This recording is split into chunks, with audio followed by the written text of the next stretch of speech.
यदि सेयर बजारबाट एउटा सफल लगानीकर्ता बन्नु छ भने अथवा सेयर बजारबाट मनग्गे आम्दानी गर्नु छ भने करोडपति नै बन्नु छ भने तपाईहरुले लगानी गर्ने सही समय चिन्न एकदमै आवश्यक पर्ने गर्दछ। अनि मार्केट घटिरहेको समयमा सबै लगानीकर्ताहरूलाई लगानी गर्नको लागि त्यो आफू भित्रैदेखि नै एउटा कन्फिडेन्स देखिदैन अनि त्यस कारणले गर्दा लगानीकर्ताहरूले सही समय चिन्न सक्नुहुन्न। अनि जब मार्केट चाहिँ बढ्दै बढ्दै माथि गएको हुन्छ त्यो बेलामा उनीहरूले किन्ने गर्नुहुन्छ। त्यसरी हामीले माथि गएर किन्दै गर्दा के हुन्छ त, भोलिका दिनमा मार्केट करेक्सन भएको बेलामा आफूले किनेको भन्दा धेरै तल कम्पनीको सेयर मूल्य झरिरहेको हुन्छ अनि दिन प्रतिदिन चाहिँ सेयर बजारबाट आफूलाई चाहिँ घाटा लागिरहेको हुन्छ। अनि त्यस पछाडि हामी भन्न थाल्छौँ कि सेयर बजार भनेको एउटा जुवागर हो भनेर। तर सेयर बजारबाट सही समयमा इन्ट्री गर्ने अनि सही समयमा एक्जिट गर्ने लगानीकर्ताहरूलाई हेर्ने हो भने हाम्रै नेपालको सेयर बजारबाट पनि धेरै लगानीकर्ताहरू लाख लगानी गरेर करोडसम्म निकालेका रेकर्डहरू पनि रहेका छन्। योभन्दा अघिल्लै बुलमा सहजैसँग कतिपय लगानीकर्ताहरूले 1 लाखलाई नै 7-8 लाखसम्म पनि गराउन सफल भएका छन्। त्यो के कारणले गर्दा हो? त्यो उनीहरूले कम्पनी चिनेर लगानी गरे अनि कम्पनी चिनेर लगानी गरिसकेपछि उनीहरूले सही समयमा मार्केटबाट एक्जिट पनि लिन सके। अनि त्यसै अन्तर्गत रहेर आजको यो भिडियोमा चाहिँ म हजुरहरूलाई टप 4 कमर्सियल बैंकको बारेमा जानकारी गराउन जाँदैछु, जसमा तपाईहरुले अहिलेको समयमा लगानी गर्नुभयो भने अबको केही समय पछाडि अर्थात् आगामी बुलमा हजुरहरूले पनि त्यस्तै किसिमको एउटा नाफा चाहिँ लिन सक्नुहुनेछ। त्यसको बारेमा चर्चा गर्नेछौँ किनकि हाम्रो अहिलेको मार्केट भनेको इन्ट्री गर्ने बेलाको मार्केट हो, एक्जिट लिने बेलाको मार्केट होइन। किनकि दिन प्रतिदिन बजार घटेको छ भनेपछि अब लगभग बजारले बटम लगाउने तयारी गरिरहेको छ। अनि यो बेलामा अझै पनि मार्केट केही तल घट्छ भने पनि हामी त्यति साह्रै चिन्तित हुनुपर्ने अवस्था छैन र यो लेभलबाट केही तल घट्छ भन्दैमा हामी आत्तिनुपर्ने अवस्था पनि हुने छैन। त्यसकारणले गर्दा अहिलेको समयमा लगानीको लागि उत्कृष्ट 4 कमर्सियल बैंक कुन रहेका छन्, कुनमा हामीले लगानी गर्ने, कुनमा गरेको लगानीबाट हामीले राम्रो प्रतिफल प्राप्त गर्न सकिन्छ लगायतका विषयवस्तुहरूको बारेमा सम्पूर्ण जानकारी लिनको लागि आजको यो भिडियोलाई चाहिँ हजुरहरूले अन्तिमसम्म हेरिदिनु होला। र यस्तै शेयर बजार तथा अब आउने कम्पनीहरूको आइपिओसँग सम्बन्धित विभिन्न नयाँ तथा जानकारीमूलक भिडियोहरू हेर्नको लागि हाम्रो युट्युब च्यानल शेयर मार्केटिङ नेपाललाई सब्स्क्राइब गरी साइडमा रहेको बेल आइकनलाई पनि क्लिक गरिदिनु होला, जसको कारण हजुरहरूले हामीले अपलोड गरेको भिडियो सबैभन्दा पहिले हेर्न र सुन्न सक्नुहुन्छ। आउनुहोस् अब हामी आजको विषयवस्तुतर्फ नै लागौँ। र साथीहरू, अब लङ टर्मको लागि हामीले कम्पनी छनौट गर्दा हैन, कमर्सियल बैंकबाट मैले 4वटा कम्पनीको बारेमा तपाईहरुलाई जानकारी गराउने छु। अनि ती 4वटा कम्पनीहरू हेर्ने हो भने एउटा अलिकति हाई रेन्जमा रहेको छ अनि अरू केही कम्पनीहरू अलिकति मिड रेन्ज, अर्थात् अहिले पनि कतिपय कमर्सियल बैंकको शेयर मूल्य 200 भन्दा माथि पनि रहेको छ, कतिपयको भने 200 भन्दा कम पनि कतिपयको रहेको छ है त। त्यो सम्पूर्ण कुराहरूलाई चाहिँ सकेसम्म समेटेर मैले चाहिँ भिडियो गराउने छु। र साथीहरू, आजको यो भिडियो सुरु गर्नुभन्दा अगाडि हजुरहरूको लागि मैले केही भन्नुपर्ने हुन्छ, किनकि आजको यो भिडियो पूर्ण रूपमा एउटा शिक्षाको लागि गराइएको हो हैन।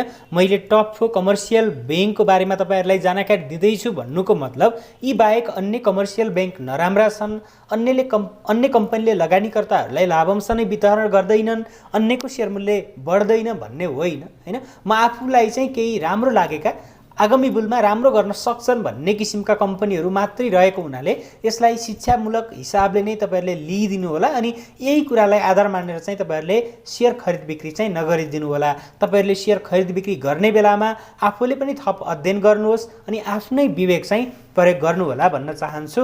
र सबैभन्दा पहिले हामी अब अलिकति कमर्सियल बैंकमा सर्वाधिक कम मूल्य हुने कम्पनीकोबाट चाहिँ हामीले हेरौँ, जसमा हामीले हेर्ने हो भने लगभग प्राय सबै लगानीकर्ताहरूलाई थाहा नै होला अहिले कमर्सियल बैंकमा सबैभन्दा कम मूल्य सायद सिटिजन बैंकको छ होला। सिटिजन बैंकको अहिले शेयर मूल्य हामीले 176 को हाराहारीमा चाहिँ पाउन सकिन्छ, जुन 176 एक किताको हो। कुनै बेला यस कम्पनीको शेयर मूल्य 400 क्रस गरेको थियो अनि अहिले हेर्ने हो भने 176 को हाराहारीमा चलिरहेको छ। अब हाम्रो लागि यसको वित्तीय अवस्था नै हेर्ने हो भने पनि यसको नर्मल्ली हामीले पुँजी हेर्ने हो भने 14 अर्ब भन्दा बढीको कम्पनी हो अनि त्यसैगरी 323 52 विकको हाई हो भने 175 लो हो, अनि 175 लो हो, अहिले 176 मा चलिरहेको छ भनेपछि 52 विककै लोमा छ है त। यो हाम्रो लागि लगानी गर्नको लागि एकदमै समय चाहिँ अनुकूल रहेको छ भनेर पनि बुझ्न सकिन्छ। तर कम्पनीले लगानीकर्ताहरूलाई वितरण गर्ने लाभांश भने यो आर्थिक वर्षमा दिइसकेको छ अनि त्यसको बुक क्लोज पनि भइसकेको छ। अर्थात् अहिले किनेर तपाईँहरूले यसको यो आर्थिक वर्षमा चाहिँ लाभांश प्राप्त गर्न सक्नुहुन्न, आगामी आर्थिक वर्षमा भने कम्पनीले वितरण गरेको लाभांश चाहिँ तपाईँहरूले प्राप्त गर्न सक्नुहुनेछ। अनि यसको चाहिँ हामीले 1 वर्षको अवधिमा 36% सेयर मूल्यमा गिरावट भएको देख्न सकिन्छ। 120 दिनको एभरेज प्राइस 188 हो तर कम्पनीको 176 रहेको छ। अनि पी रेसियो पनि 12 को हाराहारीमा छ भनेपछि कम्पनी त्यस्तो धेरै वृद्धि भएको छैन हैन, कम्पनी घटेको छ, कम्पनी तल्लो रेन्जमा आएको छ भन्ने कुरालाई चाहिँ यसले पनि सहजै हामीलाई चाहिँ जानकारी दिने गर्दछ। अनि कम्पनीको अर्निङ पर सेयर चाहिँ क्वार्टर 1 मा अलिकति घट्न पुगेको हो।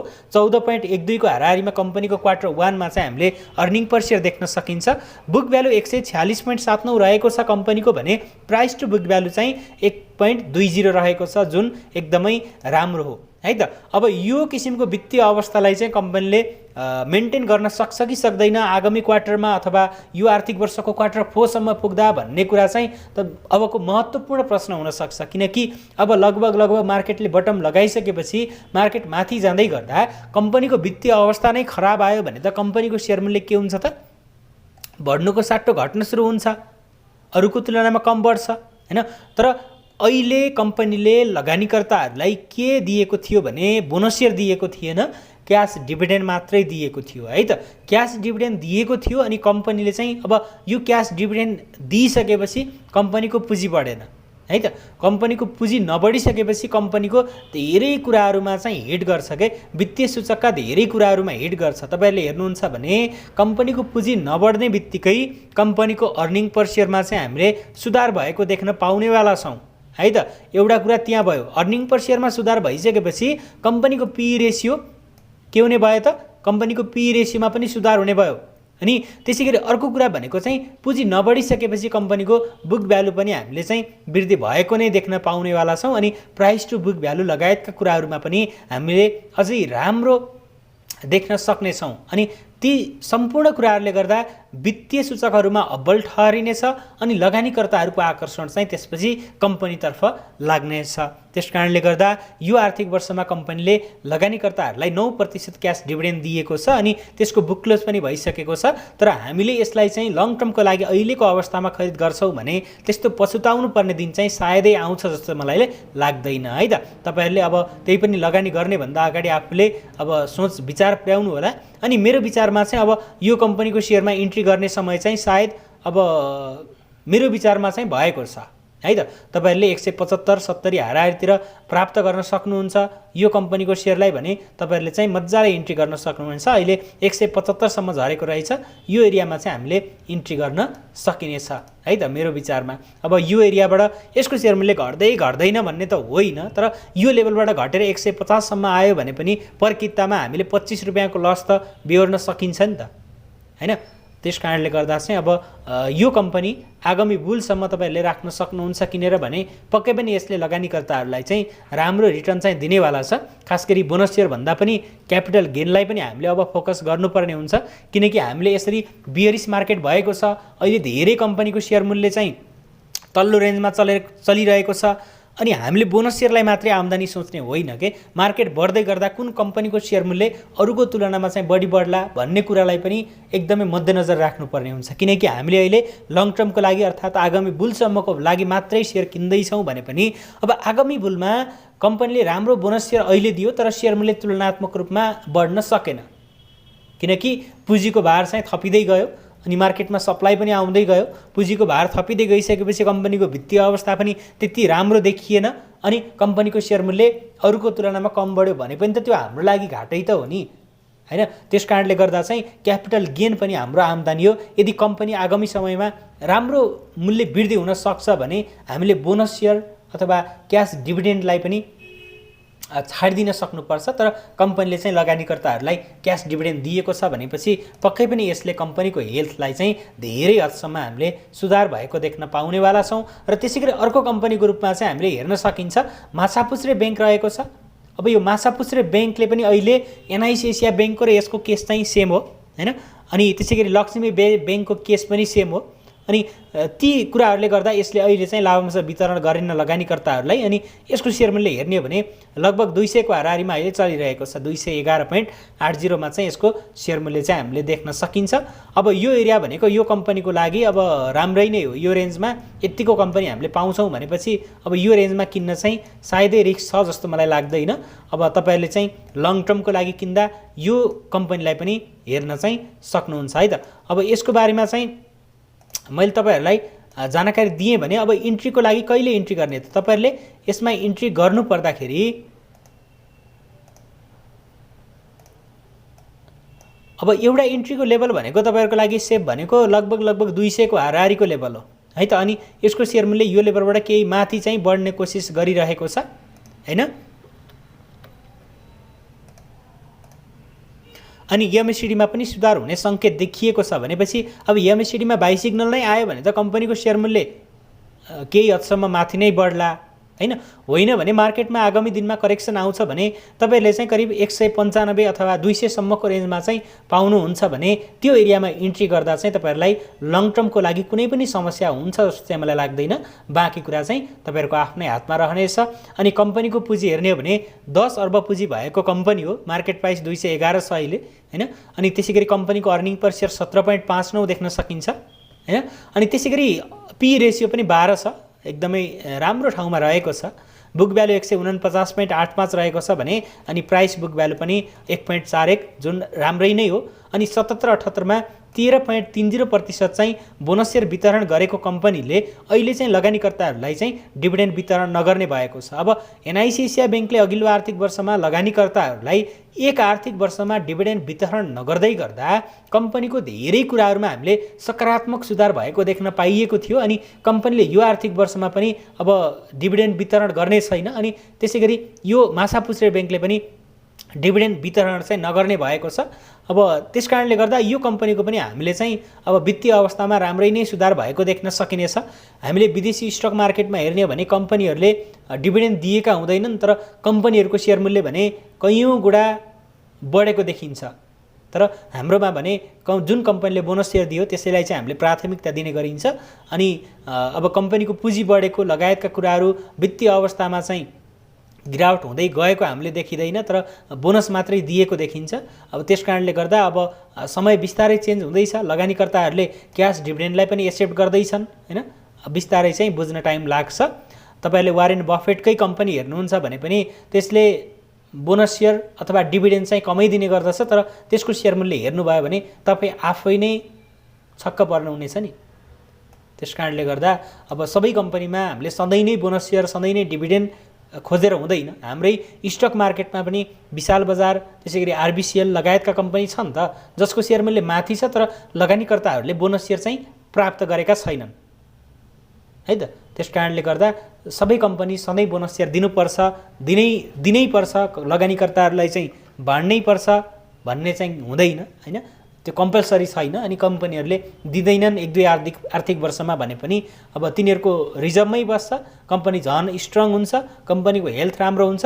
अनि त्यसले चाहिँ के हुन्छ त कम्पनीको वित्तीय सूचकहरूमा चाहिँ अलिकति सकारात्मक सुधार हुने बित्तिकै त्यसको मार्केट प्राइसमा चाहिँ इफेक्ट गर्छ है त। जुन कुरा हामीले आगामी बुलमा केही कमर्सियल ब्याङ्कहरूको चाहिँ देख्न पाउनेवाला छौँ। अनि अब यसको वित्तीय सूचक हेर्ने हो भने राम्रो छ हैन। कम्पनीको बारेमा अब कुन लेभलमा इन्ट्री गर्दा राम्रो होला भन्ने विषयमा पनि मैले भनिसकेँ। अब त्यस पछाडि अर्को कम्पनीको रूपमा हामीले चर्चा गर्ने हो भने नेपाल ब्याङ्कलाई लिन सकिन्छ है त। अब नेपाल ब्याङ्कको शेयर मूल्य अहिले 269.80 मा चलिरहेको छ हैन। 269.80 मा चलिरहेको छ। अनि अहिले यसको शेयर मूल्य हेर्ने हो भने लगभग 52 विकको लो 259 हाराहारी हो, लगभग 10 रुपैयाँ माथि चाहिँ चलिरहेको छ। अनि यसको चाहिँ तपाईहरुले हेर्नुहुन्छ भने यसको सपोर्टको एरिया भनेको चाहिँ अब 52 विकको लो नै यसको सपोर्टको एरिया हो। स्ट्रङ सपोर्ट 259 मा छ हैन। रेजिस्टेन्स भनेको 78 मा छ है त। अब लङ टर्मको लागि तपाईहरुले हेर्नुहुन्छ भने यसको वित्तीय सूचकहरूलाई चाहिँ हेर्नु पर्यो, जसमा हामीले हेर्छौँ भने पुँजीको हिसाबले 14 अर्ब पुँजी भएको कम्पनी अनि अर्निङ पर शेयर पनि 16.77 रहेको छ है त। सरकारी स्वामित्वको कम्पनी। अनि एकदमै राम्रो रिजर्भमा चाहिँ यसको पैसा पनि रहेको छ। पी रेसियो 16 छ, book value 250 book value commercial ब्याङ्कमा एकदमै उत्कृष्ट हो। अनि यसको चाहिँ हामीले हेर्ने हो भने डिभिडेन्ड हेर्ने हो भने अहिले 78-79 मा 10% चाहिँ क्यास डिभिडेन्ड दियो अनि 2% चाहिँ बोनस सेयर दिएको छ। अब कम्पनीले जम्मा 2% बोनस सेयर दिएको छ अनि 10% चाहिँ क्यास डिभिडेन्ड दिएको छ। अब यो भनेको चाहिँ सरकारी स्वामित्वको कम्पनी हो, सरकारलाई अहिले पैसा चाहिएको थियो अनि त्यस कारणले गर्दा पनि अब यसले क्यास डिभिडेन्डलाई नै बढी प्राथमिकता दिएको हुनुपर्छ। अनि त्यसैगरी अब यो एउटा कस्तो कमर्सियल ब्याङ्क हो भने नेपाल राष्ट्र ब्याङ्कको नीति नियमहरू नमान्ने छुट एउटा कमर्सियल ब्याङ्कलाई छ भने त्यो कुन हो त? त्यो नेपाल ब्याङ्क हो है त। अनि पुँजीको हिसाबले पनि अनि कम्पनीलाई कुनै पनि मर्जमा जाने दबाब पनि छैन भनेपछि अब यो कम्पनीलाई चाहिँ हामीले लङ टर्ममा अहिलेको समयमा किनिन्छ भने मेरो विचारमा चाहिँ एकदमै राम्रो हुन्छ जस्तो चाहिँ मलाई लाग्छ। अब बाँकी तपाईँहरूको आफ्नै कुरा, कम्पनीले बोनस सेयरको लागि लगानी गर्दै हुनुहुन्छ भने तपाईँहरू यो कम्पनी खरिद नगर्नु होला, किनकि यसको डिभिडेन्ड हिस्ट्री त्यति राम्रो छैन। तर अन्य कुराहरूलाई हेरेर लगानी गर्नुहुन्छ भने पक्कै पनि यो कम्पनी चाहिँ राम्रो हुनेछ। तर अब यसको बोनस सेयर चाहिँ तपाईँहरूले त्यति राम्रो देख्न सक्नुहुन्न, किनकि सरकारी स्वामित्वको कम्पनी हो अनि सरकारी स्वामित्वको कम्पनी भइसकेपछि सरकारलाई चाहिँ आफ्नो लगानी भएका कम्पनीहरूबाट क्यास उठाउनु पर्ने हुन्छ अर्थात् पैसा लिनुपर्ने हुन्छ। त्यस कारणले गर्दा पनि बोनसभन्दा बढी क्यासलाई नै प्राथमिकता दिएको चाहिँ हामीले देख्न पाउने गर्दछौँ है त। र अब कुरा रह्यो अब यस कम्पनीको सेयरमा हामीले कहिले इन्ट्री गर्दा राम्रो होला त? कम्पनीको सेयर मूल्य अहिले 69 मा छ, योभन्दा ठिक तल 259 मा यसको सपोर्ट रहेको छ है त। कहीँ न कहीँ हामीले 259 मा इन्ट्री गर्न सकिन्छ हैन। अझ त्योभन्दा पनि तल लगभग 240 को हाराहारी त हामीले यसको सेयरलाई चाहिँ पाउन सकिन्छ भने त्यो एरिया भनेको हाम्रो लागि चाहिँ एकदमै राम्रो समय रहनेछ यसको सेयरलाई चाहिँ खरिद गर्ने है त। तपाईँले 240 मा पाउनुहुन्छ भने यसको सेयरमा चाहिँ आँखा चिम्म गरेर खरिद गर्दा पनि हुने चाहिँ देखिन्छ। कम्पनी अब राम्रै नै हो हैन। तपाईँले मैले अघि नै भनिसकेँ, बोनसको लागि हो भने बोनसमा कमर्सियल ब्याङ्कमा अन्य कम्पनी छन्। तपाईँले अब जस्ट लङ टर्मको लागि किन्दै हुनुहुन्छ, 4-5 वर्ष 5-7 वर्षकै लागि जान सक्नुहुन्छ भनेदेखि चाहिँ तपाईँहरूको लागि यो कम्पनी चाहिँ एकदमै बेस्ट हुनसक्छ। अब बाँकी तपाईँहरूको कुरा हो हैन, मैले चाहिँ आफूलाई लागेको कुरा भन्ने हो, त्यही कुरालाई मान्नुपर्छ भन्ने छैन। तपाईँले पनि अध्ययन गरेर लगानी गर्ने हो हैन, आफूले पनि हेर्नुहोस् अनि त्यस पछाडि चाहिँ ठिक लाग्छ भने मात्रै तपाईँहरूले चाहिँ लगानी गर्न सक्नुहुनेछ। र त्यसै गरी अर्को कम्पनीको रूपमा चाहिँ हामीले अब अलिकति हाई प्राइसबाट चाहिँ एनआइसिआइसिआई ब्याङ्कलाई लिन सकिन्छ। मैले यो रेन्जमा चाहिँ एभरेस्ट ब्याङ्कलाई पनि लिन सक्थेँ र नबिल ब्याङ्कलाई पनि लिन सक्थेँ है त। तर मैले ती दुवै ब्याङ्कहरूलाई चाहिँ लिएको छैन, मैले एनआइसिआइसिआई ब्याङ्कलाई नै रोजेको छु। अनि अहिलेको टप 1 मा भएको कमर्सियल ब्याङ्क अनि जसको सेयर मूल्य 665 मा छ, वित्तीय सूचकहरूले हेर्ने हो भने अब्बल छ भनेपछि अब यो कम्पनीलाई नलिने पनि किन हैन। अनि यो कम्पनीको चाहिँ हामीले वित्तीय अवस्थाहरूको बारेमा हेर्ने हो भने मैले योभन्दा अगाडिको भिडियोहरूमा पनि भनिसकेको छु, धेरै भन्नुपर्छ जस्तो त लाग्दैन। मेन भनेको यसको के हो त? मेन भनेको चाहिँ तपाईँले देख्न सक्नुहुन्छ बुक भ्यालु 231, अर्निङ पर सेयर 60 अनि तपाईँले यसको रिजर्भमा हेर्नुहुन्छ भने यसको रिजर्भमा पनि राम्रो रकम चाहिँ रहेको छ है त। सायद यो यहाँबाट नै हामीले हेर्न सकिएला।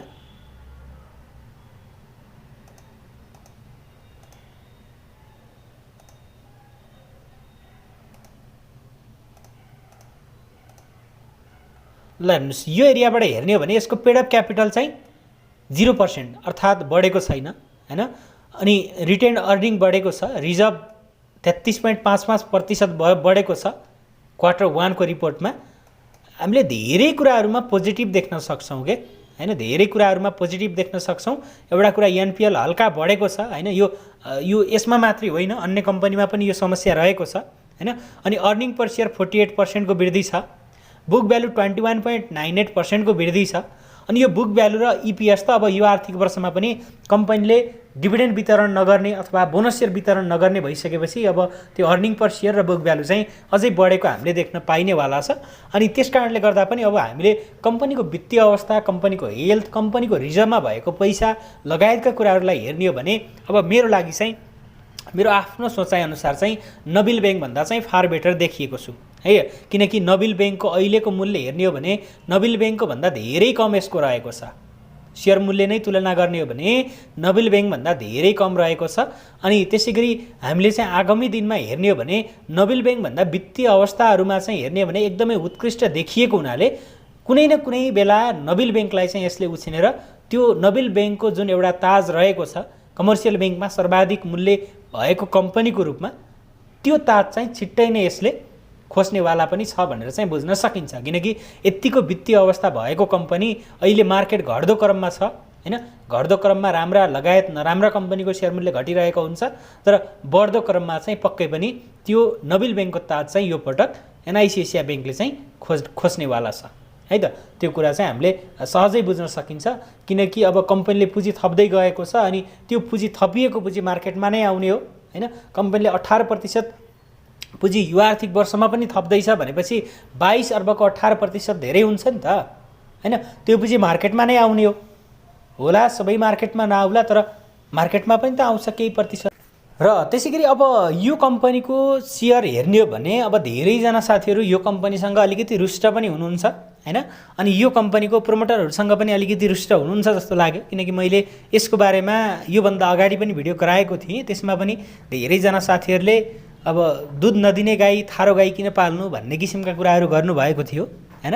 तपाईँहरूको त्यो कुरा पनि ठिकै हो, किनकि कम्पनीले 2 आर्थिक वर्षसम्म लगातार लाभांश नदिँदा लगानीकर्ताहरूको मन चाहिँ अलिकति खिन्न हुन्छ, त्यो कुरो स्वाभाविक हो। तर अब तपाईँ यदि लङ टर्मको लागि जस्तो कि 4-5 वर्षको लागि 5-7 वर्षकै लागि तपाईँहरूले चाहिँ खरिद गर्नुभएको थियो भने तपाईँहरू चाहिँ 2 आर्थिक वर्षमा कम्पनीले लगानीकर्ताहरूलाई चाहिँ बोनस सेयर वितरण गरेन भनेर चाहिँ आत्तिनु पर्दैन के।